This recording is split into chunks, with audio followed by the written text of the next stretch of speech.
you are exploring. And here in this physical life, you're sending pioneers forward into your expansion, and the larger part of you is taking it immediately.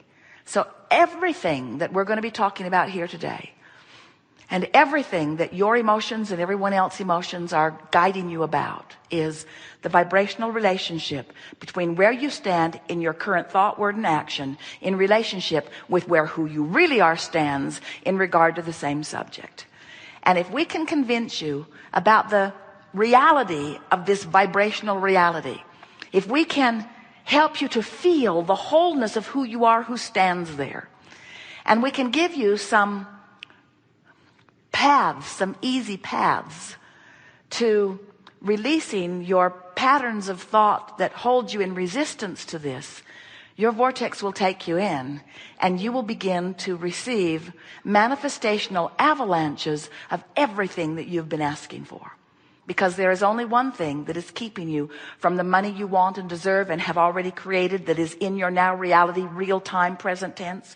From the relationships that you've already created that exists in your now reality, in this vortex of creation in present tense. The only thing that's keeping you from the bodily conditions that you seek, that you've already created, that are waiting for you in your now reality, are thoughts and patterns, chronic thoughts and expectations that you've picked up along your physical trail, that every time you think them, they feel awful as you think them, but you have come to endure the negative feeling that comes with thoughts like, well, we all decline with age, or sickness is just a part of our experience, or that's all I can expect at this age of life. There are so many bogus, ridiculous thoughts that you've picked up along your physical trail, not understanding the power to create that you possess, but instead observing people who are mostly resistant, watching them decline because they are resistant, but assigning their declining to their age instead of to their resistance.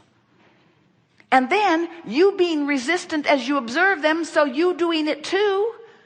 In other words, we sort of kind of get why it's easier to say something unwanted that's happening to me is out of my control.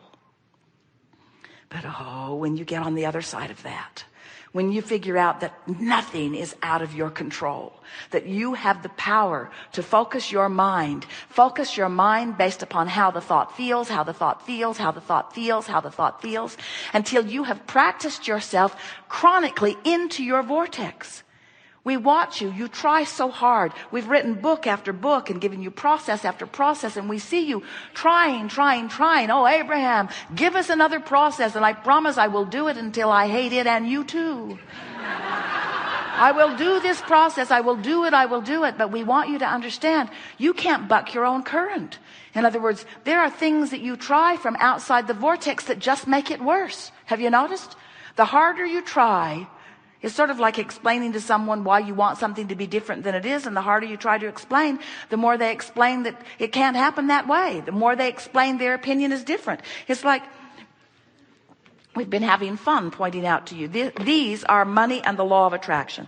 These are two really wonderful decks. One is money, one is health. Those are the two primary things that are bothering you in your environment. Relationships is a close third, but money and health, those are the things that most people are fretting the most about.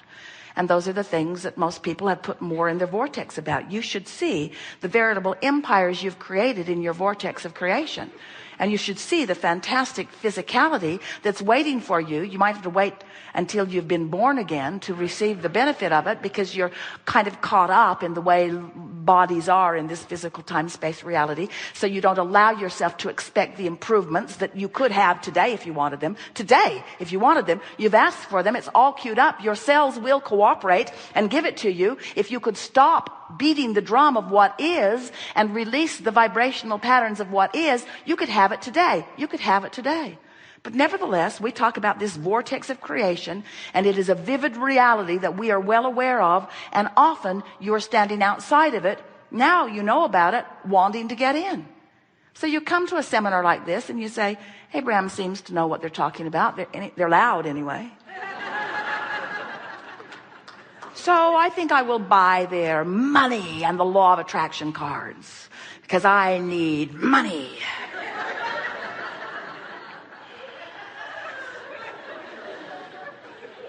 I will praise success wherever I see it. Sure I will.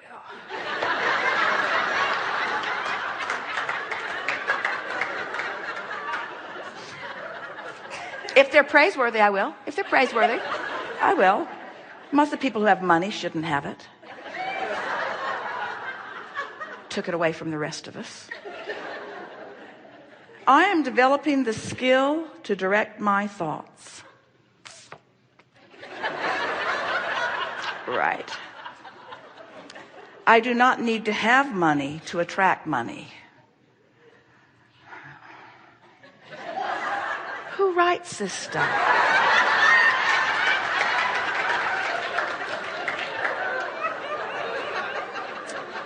It comes not by magic, but by universal law. It's just a different form of magic. I can have money and freedom too. Yeah, right. I can not show up for work, and they'll send my money anyway. Right. So you get the point that we're making.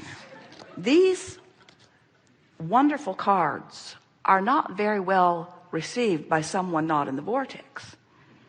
In fact, if you're not in the vortex and you really want and need money, if you just got that big tax bill or that big whatever it is, and you're reading these cards from your place of concern or worry, these cards are annoying. Because all it does is make you take your stance in defiance and defend. It makes you defend yourself, doesn't it? And you know why? Because you know with every fiber of your being that life is supposed to be working out for you. You know that on many, many levels you are right about who you are, and so you are defensive about what's going on. So we are suggesting that rather than using a tool like this to try to get into the vortex, which often you might have to read through this deck 100 times before you even find anything that you don't argue with if you're outside the vortex. You got the point, didn't you? And aren't you sort of in agreement with it? But if you find yourself, let's say that your grandchild has come over and your heart is singing, or you're hearing music and you find yourself moving to the rhythm of it and just feeling wonderful as you are hearing the music. As you move into the vortex because of something that you've observed, what we want you to do is acknowledge how good you're feeling in that moment. I'm in the vortex, and then that's when we think it would be a very good idea for you to look through your deck of cards or anything else. What we're saying to you is do 100% of your affirming from inside the vortex. Where what happens with most people, you do most of your affirming outside the vortex. Esther was in a mode of that recently, making statements of things she clearly does not want in a very affirming way, not even noticing that she was affirming and therefore practicing the vibration and therefore holding her outside the vortex longer because she was so sure she was right in what she was saying. And what we want you to understand is, of course you're right. You're always right. You're right. What you think will manifest around you, and it will prove you right. If you think there's not enough money and you keep affirming it, it will show up like that in your life experience, and you will be right. And then you will be able to say, see, I told you it was right. I told you, I told you, I told you. On your tombstone, they print your words. I told them I was sick. In other words, what you affirm is. And what we're wanting you to understand, this art of allowing really is about the art of affirming. It's about the art of practicing the thought of something until it becomes so practiced that you don't have to think about it. You just believe it. It is just your knowing. So we want to put it out to you. Do you believe more in wellness or in illness? Well, if you are like most of your nation that is being polled all over the place, who is frantic over health care, you believe unequivocally in illness. You believe that you will have your way out of this earth with tubes up your nose and tubes in your veins, and that you will need this health care. You will need it because there is this long decline that is certain for you. If you're like most people, that's what you believe. But it's not what the source within you knows. It's not what who you really are knows. So when you think that thought, you feel horrible. And then you think you feel horrible because your government or somebody isn't doing something that you think they need to do. You're giving your power over to uncontrollable circumstances, you see.